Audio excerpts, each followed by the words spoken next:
নমস্কার সবাইকে। রিসেন্টলি ইউটিউবে প্রচুর ভিডিও বেরোচ্ছে ফর্ম 121 নিয়ে। যে জিনিসটা বলা হচ্ছে যে আগামী বছর অর্থাৎ 26-27 ফিনান্সিয়াল ইয়ার থেকে আমাদের 15G অথবা 15H যেটা রয়েছে সেটা একেবারে উঠে যাবে, তার বদলে আমাদের কাছে চলে আসবে ফর্ম 121 অর্থাৎ ফর্ম 121। আগে 15G আর 15H এর যে সমস্যাটা হতো, 15H ছিল যাদের বয়স 60 বছরের নিচে তাদের জন্য, আর যাদের 60 বছরের ঊর্ধ্বে বয়স তাদের ক্ষেত্রে 15H অ্যাপ্লিকেবল ছিল। কিন্তু এখন থেকে একটাই ফর্ম থাকবে, ফর্ম 121। এবং আমরা আজকে দেখে নেব যে এই ফর্ম 121 আমরা কিভাবে ফিল আপ করতে পারি এবং তার নিচে যে গাইডলাইন দেওয়া রয়েছে সেটা কি দেওয়া রয়েছে, এবং তার সাথে সাথে এই ভিডিওর লাস্টে বেশ কিছু ইম্পর্টেন্ট কথা বলবো এই ফর্ম 121 নিয়ে, যেটা জানা আপনার একান্ত প্রয়োজন। তাহলে চলে যাই আমরা কম্পিউটার স্ক্রিনে এবং দেখে নিই যে এই ফর্ম 121 আমরা কিভাবে ফিল আপ করতে পারি। প্রথমে যদি আমরা আমাদের ফর্মটি দেখি তাহলে ফর্মটি কিন্তু এরকম দেখতে। ওপরেই আমাদের লেখা আছে ফর্ম 121, যেখানে দেওয়া রয়েছে declaration under section 193(3) income tax act. এখানে ইনকাম ট্যাক্স যদিও মেনশন করা নেই, যাই হোক ইনকাম ট্যাক্স অ্যাক্ট 193(6) এই ফর্ম আমাদের কাছে এসছে। এবার আমাদের এখানে প্রথমেই যদি দেখি, আমাদের এখানে পার্ট 1 রয়েছে যেটা আমাদের ফিল আপ করতে হবে, এবং এখানে পরিষ্কারভাবে আমাদের এখানে ফর্মে দেওয়া রয়েছে নাম, অ্যাড্রেস, পার্মানেন্ট অ্যাকাউন্ট নাম্বার। এগুলো আমরা এক এক করে ফিল আপ করবো এবং দেখে নিই এই বিষয়ে আমাদের কি কি গাইড করে দিয়েছে, যেই হিসাবে আমাদের এই ফর্ম ফিল আপ করতে হবে। প্রথমে যদি আমরা 1 নম্বর কলামে যাই, যেখানে আমাদের দেওয়া রয়েছে নেম, অর্থাৎ আমার নাম এখানে বসাতে হবে। আমার নাম যদি ধরে নিই সুজয় বৈদ্য, আমি এখানে বসিয়ে দেবো। এবার আমরা যদি এখানে নোটে যাই তাহলে কিন্তু আমরা দেখতে পাবো যে আমাদের যদি কোনো ফার্স্ট নেম, মিডিল নেম ছাড়া লাস্ট নেম, সমস্ত পুরো নেমটাই আমাদের দিতে হবে। ধরে নিলাম যে কারো নাম আছে যে পঙ্কজ কুমার বিশ্বাস, এবার সে যদি পিকে বিশ্বাস দিয়ে দেয় সেটা কিন্তু হবে না, এক্ষেত্রে তাকে কিন্তু ফুল নেম দিতে হবে, যেহেতু এখানে কিন্তু আমাদের পরিষ্কারভাবে বলা রয়েছে ফুল নেম আমাদের দিতে হবে।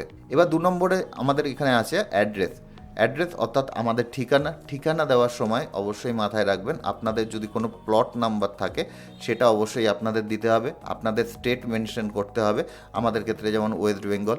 এছাড়া ডিস্ট্রিক্ট মেনশন করতে হবে, সেটা কারোর ক্ষেত্রে দেখা যাবে যে সাউথ 24 পরগনা হতে পারে, কারোর ক্ষেত্রে নর্থ 24 পরগনা হতে পারে, কারোর ক্ষেত্রে দিনাজপুর হতে পারে, কারোর ক্ষেত্রে মেদিনীপুর হতে পারে। যার যার ক্ষেত্রে যেটা হবে সেই অনুযায়ী এখানে কিন্তু মেনশন করতে হবে। আমরা যদি নোটে এখানে ভালো মতন দেখি, এখানে বলে দিয়েছে যে কান্ট্রিও আমাদের মেনশন করতে হবে। ন্যাচারালি আমাদের যারা রেসিডেন্ট আছি তাদের ক্ষেত্রে প্রয়োজন পড়ে না, অ্যাটলিস্ট আমাদের যদি স্টেট দিয়ে দিই তাহলেই আমাদের কাজ হয়ে যায়, কান্ট্রি অটোমেটিক বোঝা যায়। এছাড়া আমাদের ফ্ল্যাট ডোর number, area, locality, district, state এগুলো মেনশন করতে হবে। সবথেকে ইম্পর্টেন্ট যেটা সেটা হলো আমাদের পিন নম্বর অবশ্যই এখানে মেনশন করতে হবে। 3 নম্বর আমাদের যেটা মোস্ট ইম্পর্টেন্ট যেটা আসবে সেটা হলো আমাদের প্যান নম্বর। ধরে নিলাম আমার প্যান নম্বর আছে ABCDE 1 2 3 4 F। আপনার প্যান নম্বর যেরকম হবে সেই অনুযায়ী এখানে ফিল আপ করে দিতে হবে। 4 নম্বরে আমাদের এখানে আছে স্ট্যাটাস, অর্থাৎ আমরা কি ইন্ডিভিজুয়াল নাকি ফার্ম নাকি লোকাল কোনো অথরিটি, যাই হোক না কেন আমাদের ক্ষেত্রে এখানে ইন্ডিভিজুয়ালই হবে, আমরা এখানে ইন্ডিভিজুয়াল মেনশন করে দেবো। 5 নম্বরে আছে রেসিডেন্সিয়াল স্ট্যাটাস। ম্যাক্সিমাম ব্যক্তির ক্ষেত্রে এখানে রেসিডেন্টই হবে, কেননা ম্যাক্সিমাম আমরা যারা রয়েছি ম্যাক্সিমামই রেসিডেন্ট, কিন্তু রেসিডেন্ট ছাড়াও আমরা যদি আরও অপশান দেখি এখানে রেসিডেন্ট, নন রেসিডেন্ট, এছাড়া resident but not ordinary resident এখানে রয়েছে। আপনাদের ক্ষেত্রে কোনো কারণবশত যদি রেসিডেন্ট ছাড়া বাকি দুটো হয় তাহলে অবশ্যই আমাদের এখানে মেনশন করবেন যে 5 নম্বর কলামে সেখানে। এবার 5-এর এ যে কলামটি রয়েছে এখানে বলছে ইফ রেসিডেন্ট ইন্ডিভিজুয়াল, আমাদের ম্যাক্সিমাম ব্যক্তির ক্ষেত্রে যেটা হবে whether age is 60 years or more. আপনি যদি ইন্ডিভিজুয়াল হন তাহলে কি আপনার বয়স 60 বছর বা তার ঊর্ধ্বে? যদি ইয়েস হয় এখানে ইয়েস করবেন, অর্থাৎ আপনি সিনিয়র সিটিজেন হলে ইয়েস করবেন, আর যদি না হন তাহলে আপনি এখানে নো করবেন। ইমেল আইডি আপনার যে ইমেল আইডি @gmail.com আমি এখানে লিখে দিলাম, আপনার ইমেল আইডি যেটা হবে আপনি এখানে মেনশন করে দেবেন। 7 নম্বরে আসছে কন্ট্যাক্ট নাম্বারের এখানে কান্ট্রি কোড রয়েছে, ইন্ডিয়ার যে কান্ট্রি কোড আছে সেটা 91 দিয়ে আপনার যে মোবাইল নম্বর আছে সেই মোবাইল নম্বর এখানে কিন্তু মেনশন করে দেবেন। এবার আমাদের এখানে রয়েছে ট্যাক্স ইয়ার। আগে কিন্তু ফিনান্সিয়াল ইয়ার আর অ্যাসেসমেন্ট ইয়ার থাকতো। পরের বছর থেকে অর্থাৎ নিউ ইনকাম ট্যাক্স অ্যাক্ট আসার পর থেকে আমাদের ফিনান্সিয়াল ইয়ার আর অ্যাসেসমেন্ট ইয়ারের কনসেপ্ট উঠে যাচ্ছে, সেটা আমরা শুনেছিলাম। এবং সেই অনুযায়ী যদি সমস্ত কিছু ঠিকঠাক থাকে তাহলে অবশ্যই আমাদের এখানে যে ট্যাক্স ইয়ার আছে সেটা বসাতে হবে। সেটা কিন্তু আমাদের ক্ষেত্রে হবে 2026-27। এরপর চলে আসছে নেচার অফ ইনকাম। এটা কিন্তু আমাদের ক্ষেত্রে খুব ইম্পর্টেন্ট। আমাদের 5 নম্বর পয়েন্ট আমাদের দেখতে হবে এবং দেখে আমরা দেখি কি কি নেচার অফ ইনকামের ক্ষেত্রে আমরা এই ফর্ম 121 ইউজ করতে পারি।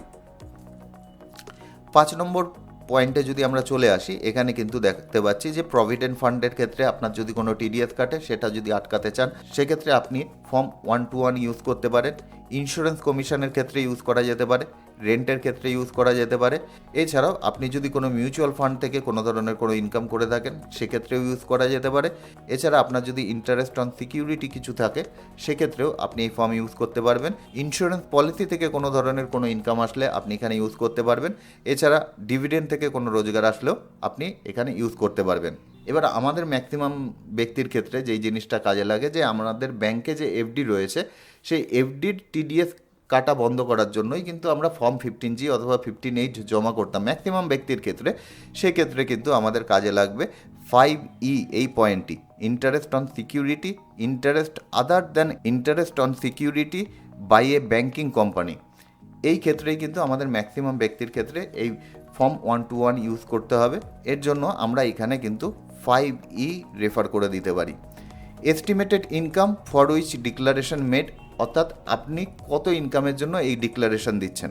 ধরে নিলাম আপনার এসবিআইতে এই ডিক্লারেশনটি দিচ্ছেন এবং এসবিআইতে আপনার যে ইন্টারেস্ট রয়েছে সেটা 1 লাখ টাকা, সেক্ষেত্রে আপনি এখানে 1 লাখ টাকা মেনশন করে দিতে পারেন। এবার 11 নম্বর কলামে আমাদের বলছে detail of form 121 other than this form field during this ইয়ার, অর্থাৎ আপনি এই বছরে এই যে ফর্ম 121 জমা করলেন এটা বাদ দিয়ে কি আর অন্য কোনো ফর্ম 121 জমা করেছেন? যদি নো করেন কোনো সমস্যা নেই, আর যদি আপনার ইয়েস হয় সেক্ষেত্রে কিন্তু আপনার ডিটেল দিতে হবে, টোটাল নাম্বার অফ ফর্ম 121। ধরে নিলাম আপনি পিএনবিতেও একটা ফর্ম 121 জমা করেছেন, এছাড়া ব্যাঙ্ক অফ বরোদাতেও আপনি ফর্ম 121 জমা করেছেন, সেক্ষেত্রে আপনাকে এখানে 2 বসাতে হবে। এবার 11 বিতে আমাদের এখানে বলছে aggregate amount of income for which form 121 were filed, অর্থাৎ টোটাল কত ইনকামের উপর আপনি এই ফর্ম 121 জমা করেছেন। এখানে কিন্তু এই যে দুটো ফর্ম 121 যে আপনি ফিল আপ করেছেন তার কথা বলা হচ্ছে। এক্ষেত্রে ধরে নিলাম আপনি পিএনবি আর ব্যাঙ্ক অফ বরোদা মিলিয়ে টোটাল আপনার 2.5 লাখ টাকা ছিল, সেই 2.5 লাখ টাকার ওপর আপনি এই ফর্ম 121 ফিল আপ করেছেন।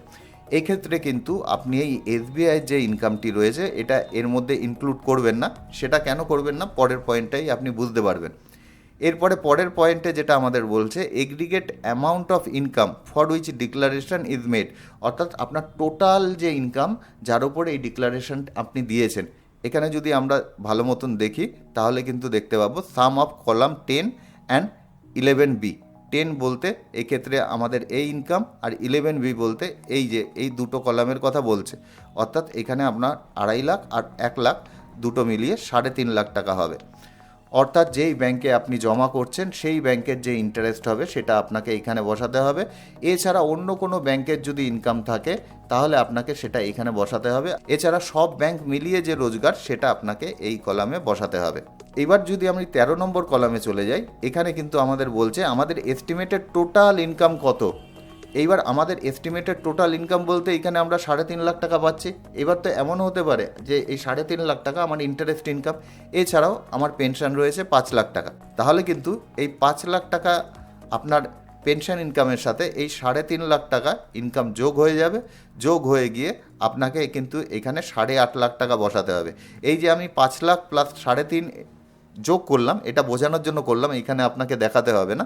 এখানে কিন্তু আপনি পুরো ডাইরেক্টলি 8.5 লাখ টাকা এখানে আপনি বসিয়ে দিতে পারেন।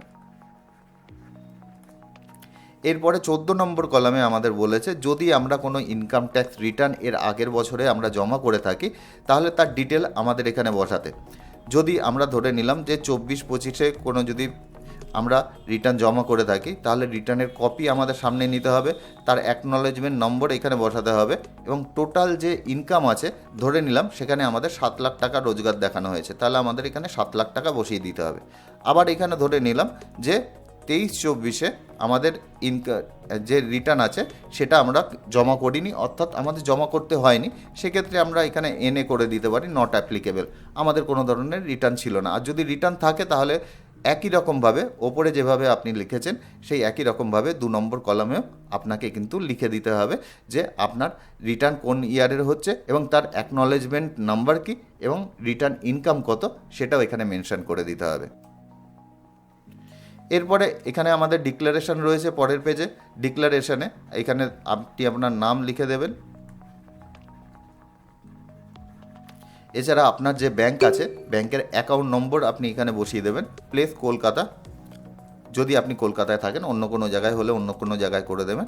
আর ধরে নিলাম এখানে আপনাকে ডেট বসাতে হবে 16/4/2026 আমি করে দিলাম, এখানে আপনার সিগনেচার আপনি করে দেবেন, নেম এখানে মেনশন করে দেবেন, তাহলেই কিন্তু আপনার কাজ এখানেই কমপ্লিট হয়ে যাবে। এছাড়া এই ফর্ম আপনি কিন্তু অফলাইনেও পেয়ে যাবেন, যেটা আপনি প্রিন্ট করে আপনি কিন্তু হাতে ফিল আপ করে ব্যাংকে জমা করতে পারেন। এছাড়া অনলাইন ফর্মও কিন্তু অ্যাভেলেবেল হয়ে যাবে, তখন কিন্তু আপনি অনলাইনেও এই ফর্ম ফিল আপ করতে পারবেন।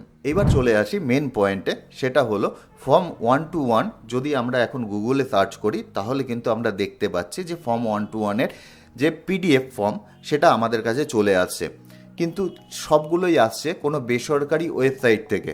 এখনও পর্যন্ত আমার অ্যাটলিস্ট চোখে দেখা কোনো জায়গায় কিন্তু আমি দেখিনি যে কোনো গভর্নমেন্ট ওয়েবসাইটে ফর্ম 121 বের করেছে। এখন গভর্নমেন্ট কালকে ফর্ম 121 কিন্তু বের করতেই পারে, কেননা গভর্নমেন্ট যখন ইনকাম ট্যাক্স অ্যাক্ট 2025 অ্যানাউন্স করেছিল তখনই কিন্তু এই ফর্মের কথাও মেনশন করেছিল যে একটা ইউনিফাইড ফর্ম এর জন্য কিন্তু গভর্নমেন্ট বের করবে।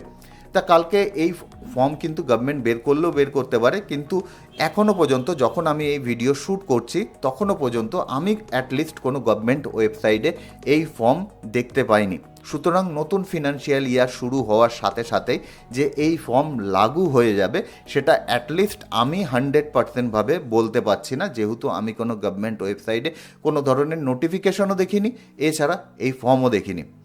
তা নতুন বছর বেরোলেই আমরা বুঝতে পারবো এই ফর্ম কতটা কার্যকরী হচ্ছে। যদি ফর্ম কার্যকরী হয়ে যায় তাহলে ফর্ম আপনি এইভাবে ফিল আপ করতে পারবেন, আর যদি কোনো কারণবশত কার্যকরী না হয় তাহলে কিন্তু আমাদের পুরনো 15G অথবা 15H দিয়েই এখনকার মতন কাজ চালাতে হবে। আশা করি ভিডিওটি থেকে আপনাদের অল্প কিছু হলেও ভ্যালু প্রোভাইড করতে পারলাম। সুজয় বৈদ্য, সাইনিং অফ।